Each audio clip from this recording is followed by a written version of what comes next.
Daga shekara ta 1916 zuwa ta 1917, abzinawan Nijar sun ture ma turawan mulkin mallakan ƙasar Faransa. Jarumi Kausen shine jagoran wannan bore na neman cikakken 'yancin kai. Gumurzun da ya biyo baya shine mafi girma da bataliyar Faransa ta fuskanta a lokacin kafin yakin Vietnam. Daga birnin Agadez ne boren ya soma a watan Disamba na shekara ta 1916 a ƙarƙashin jagorancin Jarumi Kausen Ikaskazan da kuma Tagama mai martaba sarkin Abzin a lokacin. Yakin ya yi kamari sosai har ya kai inda Faransa ta nemi taimakon dakarun kasashen waje da su zo su dafa mata. Tsawon kwanaki 82 kusan watanni uku kenan, Kausen da manya-manyan mayakan Abzin suka mamaye barikin bataliyar dakarun Faransa suka shaƙe su ba shiga ba hita.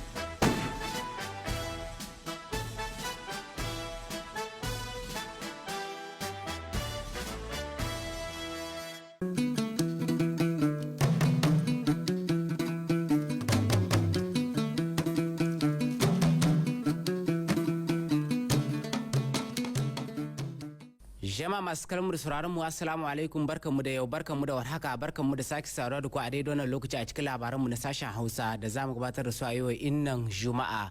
Muna 12 ga watan Jumada Sani, hijirar fiyan halitta daga Makka zuwa Madina shekara 1446 wanda ya daidai da ranar 13 ga watan Disamba miladiyar haihuwar Annabi Isa alaihi salam shekara 2024. Ga cikakkun labaranmu na sashen Hausa kamar yadda muka same su.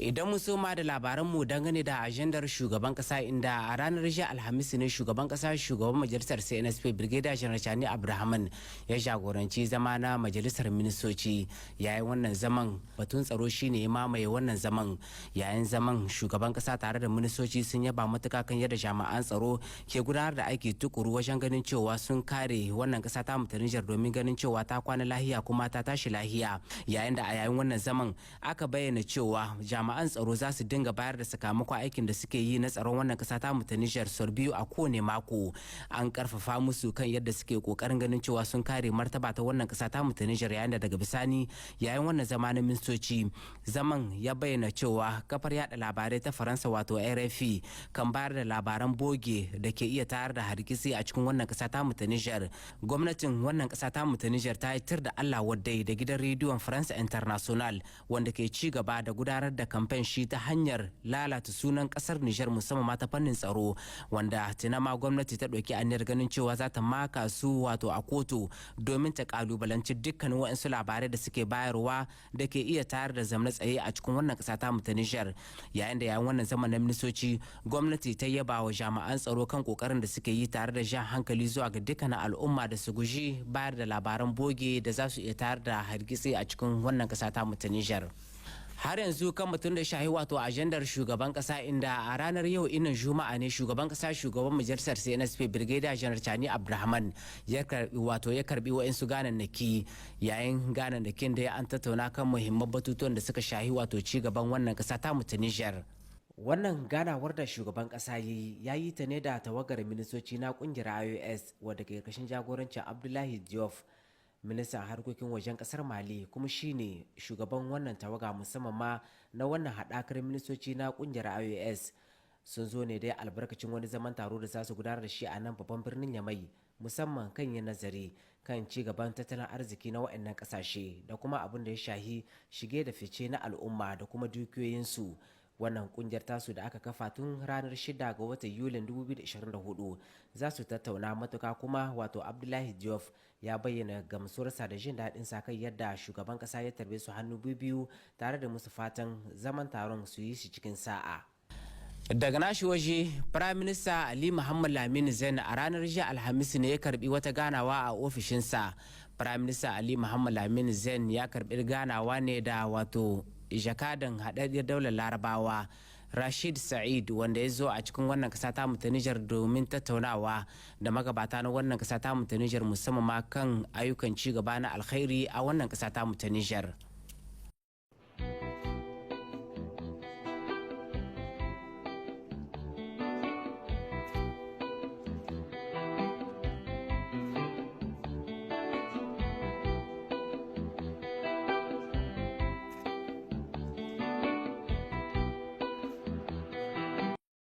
har yanzu kan batun da shahi wato ajandar firaminista Ali Muhammad Lamin Zain inda a ranar rashin alhamis ne ya jagoranci kaddamar da soma aikin nan na cibiyar samar da wutar lantarki mai karfin megawatt 20 da wato gwamnatin Morocco ta ɗauki aniyar ganin cewa za ta yi a wannan ƙasa ta Nijar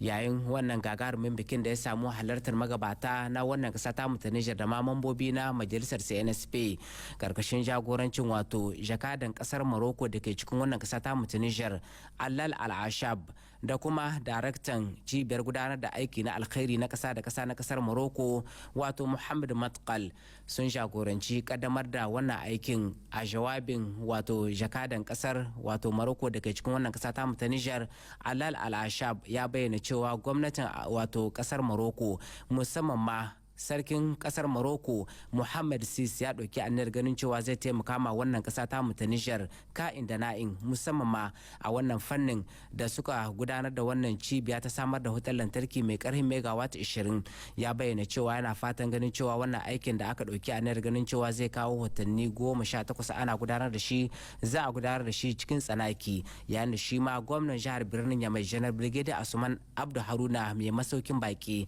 a jawabin sa na lale marhaba bin zuwa ga al'umma yayin kaddamar da wannan aikin ya gode ma Allah madaukakin sarki tare da nuna godiyarsa zuwa ga wato sarki Muhammad Sisi na kasar Morocco akan wannan aiki na alkhairi da ya kawo a cikin wannan kasa ta Nijar wanda ya bayyana cewa bisa ga duka alamu idan wannan aiki ya kammala tabbas unguwanni guda uku na nan babban birnin Yamai za su samu wannan wutar lantarki tare da jihohi da suka wato shahi jihar Doso da Talabiri da kuma nan babban birnin Yamai wannan aiki na alkhairi da wato kasar Morocco ta kawo a cikin wannan kasa ta Nijar yana fatan zai dorewa kuma za a ƙara kulla dankon wato zumuntaka tsakanin waɗannan ƙasashen Morocco da kuma ƙasar Niger yayin da a jawabin ta gaban mahalarta wannan taro ministar makamashi Farfesa Hauwa Amadu ta gode ma Allah madaukakin sarki da ya nuna musu wannan rana na kaddamar da wannan aikin na cibiyar samar da wutar lantarki mai ƙarfin megawatt 20 wanda ta gode ma sarki Mohammed Sis akan wannan kokari da yayi da sunanta da sunan shugaban ƙasa shugaban majalisar CNSP da ma gwamnatin Niger akan wannan aiki na alkhairi ta bayyana cewa 'yan kasar Niger na farin ciki tare da nuna gamsuwarsu da godiyarsu akan wannan kokari da wato sarki Mohammed Sisi ya yi na ganin cewa wannan aikin an gudanar da shi cikin tsanaki inda daga bisani ne Prime Minister Ali Muhammad Lamin Zain ya shagoranci soma buɗe wannan aikin a hukumance tare da nuna godiyar wato shugaban kasa da ma gwamnatinsa akan sarki Mohammed Sisi. Daga nata waje shugabar gidauniyar ta FSSP wato madam Braha Jarakiya na ci gaba da karbar gudunmuwa daga hannun 'yan kasa na gabas da na yamma wanda ke karba kiran shugaban kasa shugaban majalisar CNSP Brigadier General Chani Abrahaman da ya yi zuwa ga dukkanin 'yan kasa da kowane ya tabuka abin a zo a gani musamman ma na kudade don saka su a fannin tsaro da kuma taimaka ma 'yan rabana ka wadata mu da ke cikin halin kakani kai akan haka ne a kowace sahiya ta Allah 'yan kasa da ke karba kiran shugaban kasa ke wato cincirin do a nan ofishin madam Braha Jarakiya domin mika tasu gudunmuwa da zumuwar taimaka ma wannan kasa ta ta Niger a wannan yanayi a wannan rana ta Juma'a wasu daga cikin waɗanda suka yi abin a zo a gani ciki hadda Muhammad Ataka wanda kuka jima ba ku gani ba dan kasar Niger da ke zaune kasar Amurka da ya zo domin ba da tashi gudunmuwa a wato wannan kasa ta ta Niger tare da yin kiraye-kiraye zuwa ga dukkanin al'umma da kowane ya yi kokarin ganin cewa ya ba da tashi gudunmuwa domin ceton wannan kasa ta ta Niger da ma kare martaba ta wannan kasa ta ta Niger ga abin da Muhammad Ataka ke bayyana wa gaban manema labarai. Jama'a Muhammad Ataka na zo a yau a nan Fond de Solidarité saboda a matsayina na ɗan ƙasa da yake ƙasar waje na zo ganin gida na ceto ya kamata nima in zo in kawo gudunmawa ta jika 200 saboda ya kamata mu duka a yau mu tashi 'yan Nijar mu ci gaba da kawo goyon baya ga wannan kungiyar saboda kusan da abu guda duk abin da ka bada yana da amfani ka yi kunya ka ce ai kai ga abin da zaka ba abin da ka kera kaɗan ne babu kaɗan taimako bai da kaɗan muna cikin gwagwarma a yau muna cikin yaƙi da makiya wannan yakin kuma kun san ba yau zai kare ba dole ko sai mun tashi mun nemi na kanmu wannan kuɗin abin da ake yi da su ababe da dama ake na ana yi da su yanzu kun ga irin noma da ake na ana yi jihohi taimakon da ake ma iyalan wannan mazajen daga da suke filin daga mu muna nan muna magana yanzu su wasu da can cikin iska da kura to kuma wannan ɗan taimakon da ake shi ne ake kulawa da iyalinsu domin ci gaba kullum ba za a ci ai sai gwamnati ta bada amma kuma ina da kira fa saboda muna kallon kasashe na IS idan kuka ɗauki ƙasa kamar Burkina wallahi Allah in ba tsoron ƙarya sun ce sun himu taimako su suna badawa ballantana su 'yan kasuwarsu masu hannu da shuni in suka fito zubi suke ubansu babba suke yi mu kuma nan wurin ban san menene ba 'yan kasuwanmu dai sun yi kokarin su mun gani wallahi ba zan ce ba a yi ba an yi kuma suna ci gaba da yi amma kuma ya kamata su huto su bada fiye da abin da mutane suke nan suna badawa wannan shine nake so kira ga 'yan ƙasa dan Allah dan annabi wannan taimakon da ake kama tsaye da shi kada a ce wai cani ne yau in ma cani ya tafi gobe wannan abin ka a bar shi saboda abu ne wanda ya kamata yanzu ya zamanto yana cikin ƙasarmu yana cikin watan al'adunmu ne yau da gobe bisa ga taimakon da mun ga juma'a suna zakwa kwana ba da nashi don kuma ba mu koma gehe don sai mu shiga cikin wannan juma'a duka mu taimaki Nijar saboda mun ga abin da shugabannin mu yi kokarin da suka yi saboda Nijar ta ci gaba saboda haka ne mu ma mun ka zo mu kawo namu taimako dan Nijar ta ƙara ci gaba don ka mun ba mu jiran wasu daga ƙauye daga wani waje su zaka taimaki Nijar Nijar kamata ɗan Nijar kamata su taimaki Nijar dan Nijar ta ci gaba don ka saboda haka muka zo muka ba da namu taimako na van bourse plan na étudiant da 200 bourses demi bourse n'est-ce pas d'une valeur de 1,234 mun hito daga gote komincin gote mun kawo gudunmuwanmu zuwa ga cani mun kawo jika 50 da dai mun kawo macani gudunmuwanmu mutanen gote mu gurfuma 10 na muka hada kai muka kawo macani gudunmuwanmu daga nasu waje kungiyar ta 'yan jarida musamman ma da ke kare martaba ta 'yan jarida na wannan kasa ta ta Nijar musamman ma masu zaman kansu a yau inda ne suka gudanar da wani zaman taro na manema labarai zaman taron da suka bayyana taro ne na gaggawa wannan kuma domin tsokaci tare da nuna farin cikin su kan yadda sakamakon kotu da ta fitar da shi a ranar jiya kan wasu 'yan jarida 27 da gidan wato rediyo na Canal Trois ya tsige su ba tare da hujja ba kotun ta umarci da a maida su kan aikin su tare da biya musu da diyar su da kuma daga yanzu su kasance ma'aikata na wannan gida na wato rediyo talabijin na Canal Trois kungiyar ta 'yan jarida ta bayyana cewa wannan alfahari ne kuma suna dakon shirin wannan sakamako daga bisani kuma suka nuna goyon bayan su zuwa ga gwamnatin wannan kasa ta ta Nijar tare da gudanar da kiraye-kiraye na wato dukkanin al'umma da su guji labarai na boge musamman ma da waɗanda za su iya tayar da hargitsi da kuma ta da zaune tsaye a cikin wannan kasa ta ta Nijar. Musa Adamu Sankarist yana ɗaya daga cikin mambobi na wannan kungiya ya yi ƙarin bayani. To muka ce mun yi maraba da wannan sakamako kuma wannan sakamako da ya hito daga kotu zai iya kasancewa misali daga sauran shugabannin gidajen rediyo da talabijin da ma jarida na rubutu na Niger da su san cewa ba ka tashi da safe ba ne kawai ka ce ka hidda ma'aikaci bayan ya yi shekara da shekaru yana gudanar da aiki ko kuma ya gudanar da aiki tukuru a cikin ma'aikatarka. Muna tunanin wannan sakamako na kotu zai iya kasancewa gagarabadau misali babba ga masu gidajen rediyo da talabijin da ma duk wasu 'yan kanzaginsu da ma hukumomi karan kansu da cewa dan jarida ba kan wallasa ba ce dan jarida ko mai aiki a gidajen rediyo da talabijin ba mutum ne wanda shugaban shi idan ya ga dama ne ya aje shi ko kuma idan ya ga dama ya fitar da shi. Mun shi daɗi sosai da wannan kuma abu na biyu muka ce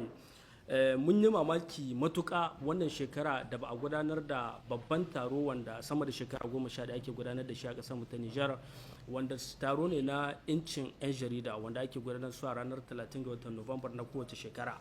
Muna neman a bamu ba'asi a bamu bayani me yasa a wannan shekara wannan taro wanda yake tuni bisa kan irin mayar da 'yan jarida suke nan suna kawo domin ci gaban ƙasar mu ta Nijar wannan taron ba a yi shi ba. Abu na gaba muka ce to mun sake dawowa kuma muna kira da babban murya da cewa wannan ma'aikata mai kula da sa ido bisa kan yadda gidajen jarida na waje da ma na gida ke gudanar da ayyukansu na watsa labarai a cikin ƙasar mu ta Nijar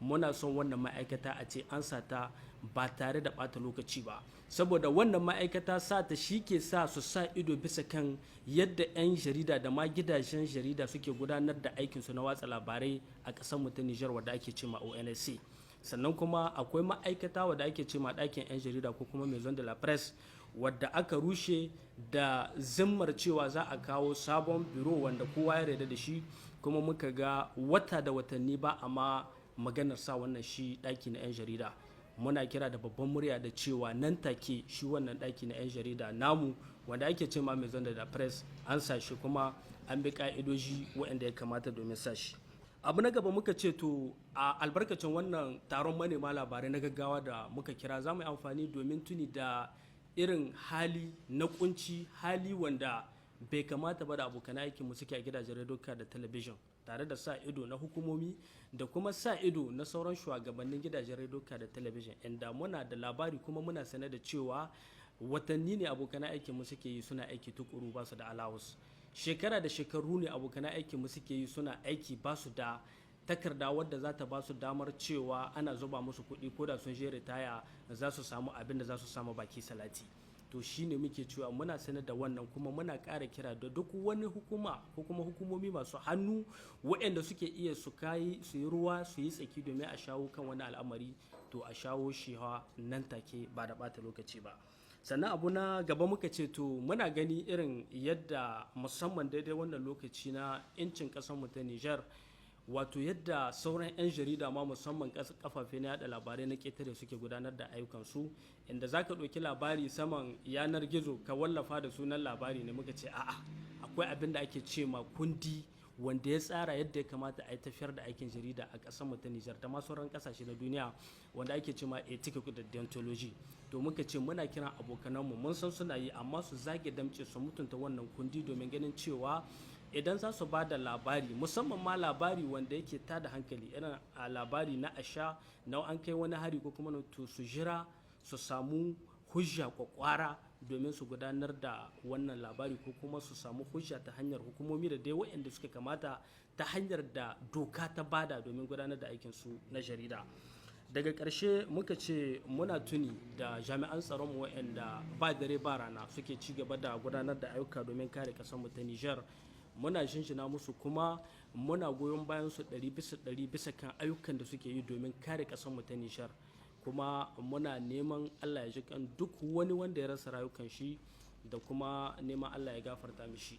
Da yake muna magana kan tsaro, inda wato jami'an tsaro a ci gaba da bayyana sakamakon da suke yi na tsaron kasa musamman ma kan kare martaba ta wannan kasa ta Nijar da suke yi a wannan juma'a dai za mu saurari sakamakon aikin da suke yi musamman ma na dakile masu gudanar da aikin asha a wannan kasa ta Nijar da ma gwagwarmayar da suke yi da makiya.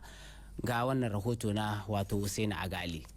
Jami'an tsaro na kasar mu Nijar na ci gaba da ayyukansu na wanzar da zaman lafiya da kwanciyar hankali a duk faɗin wannan kasar tamu. A arewacin ƙasa a cikin jihar Agadez, a cikin tsarin su na kariyar jiha da kuma tabbatar da zaman lafiya da kwanciyar hankali, yaƙi da ta'addanci da kuma kawo ƙarshen 'yan ta'adda, ita major tactic ta operation garkuwa ta kaddamar da wani samame wanda aka masu na mulahaka. Wannan aikin an yi shi ne domin sa ido da kuma kula tsawon iyakar kasar mu da kasar Mali. Wannan tsarin da aka yi an samu nasarori da dama a kansa, musamman biyo bayan irin goyon bayan da aka samu ta hanyar jirage. Ranar 9 ga watan Disamba, wannan aiki da jami'an tsaro suke nan suna yi sun gano wani wuri inda ake tono da karfen zinari a galgajiyance akan iyaka kasar Mali da kuma Algeria. A yayin gudanar da ayyukansu, waɗansu 'yan ta'adda guda biyu sun buɗe ma jami'an tsaro wuta, wanda take yanke jami'an tsaro suka mai da martani inda suka kashe waɗannan 'yan ta'addan guda biyu. Aka samu kayayyakin da ake amfani da su na yaƙi. Haka zalika kayan sun hada da motoci guda 4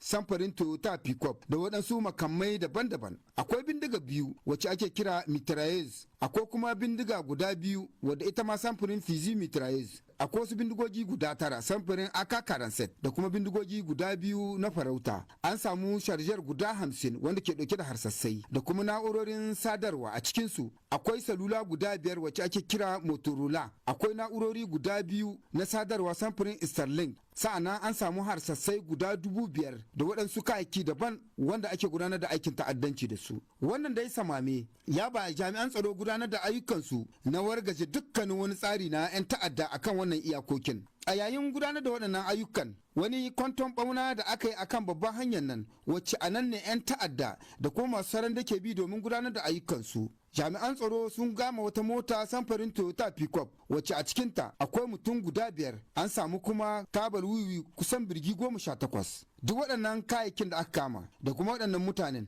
an damƙa su ne ga hukumomi domin doka ta yi aikinta. A cikin tsarin nan na Operation Niyya wacce ke gudanar da ayyukanta na zaman lafiya da kwanciyar hankali a Damaga Kogin Isa yankin na Fetal Kole inda waɗansu 'yan ta'adda suka kai harin ta'addanci ranar Talata 10 ga watan Disamban 2024 inda 'yan ta'addan suka zo su da dama da zuwansu suka bude wuta ga jami'an tsaro domin su samu madakata ta jami'an tsaro. Mazajen fama ba su yi wata ba take yanke suka mai da martani ga kuma ba hannun jami'an tsaro kwararru da suka zo da kuma kayayyakin aiki na jiragen sama na kasashe IAS wanda ya sa jami'an tsaro suka fatattaki waɗannan 'yan ta'adda suka kashe 'yan ta'adda da dama suka kuma karbi kayayyakin aikin nasu. A bangaren 'yan ta'adda an kashe ɗan ta'adda guda 26 sannan kuma an lalata babur guda 8 an kuma samu mota samfarin Toyota dauke da kayan aiki da kuma bindiga nan samfurin mitraillez wadda take yanke aka kona ta da kayan da take dauke. A bangaren jami'an tsaro mun yi rashin jami'an tsaro guda 10 wanda suka fadi a hilin daga sannan kuma akwai guda 7 wanda suka jikkata. Da sunan wannan kasar tamu ta Nijar